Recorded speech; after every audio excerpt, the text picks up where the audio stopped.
How much of your own money do you have to spend just to get your job done? I don't really spend any of my own money here, but I think back to my parents, teachers constantly buying stuff out of their own pocket for the classroom. Colorado's legislators are considering giving teachers a break. Yet politics guy Marshall Zellinger found the math may not add up. Lesson plans, pencils, notebooks. Teachers are the glue that hold classrooms together, usually by spending their own money on what's in their classroom. I remember the last year I changed classrooms, I spent just over $850 of my own money. Democratic State Representative Bri Buenteo, a former special education teacher in Pueblo, is working with Republican Representative Mark Baisley to get some of that self-spent money back for 60,000 statewide educators. It's almost a raise, not quite, but it's a refund for what they've done. Currently, teachers, principals, and other educators can get a $250 federal tax deduction on school supplies they pay for. The bill at the Capitol would give them another $250 in a state tax credit. Depending on how many teachers file for the credit, it could cost the state $5 to $10 million in new yearly refunds.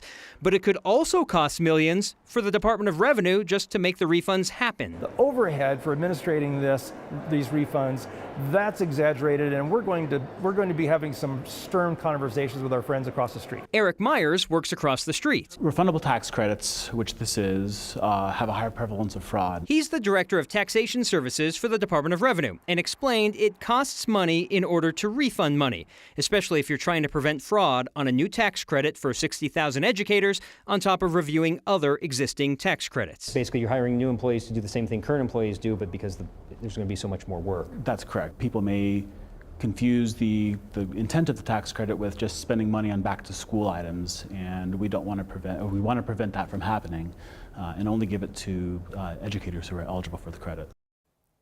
So the millions of dollars that could go back to educators could cost the state millions because of people who may fraudulently try to claim it on their taxes, and you actually have physical people, bodies at this Department of Revenue that review the tax returns and say, hey, nope, not this one, this one's okay, not that one. If you think Democrats would automatically be for this, during the committee hearing for this today, I heard Representative Matt Gray from Broomfield say, this is a quote, if we're going to pat ourselves on the back and act like, congratulations, legislators, you've done our job, I'm out.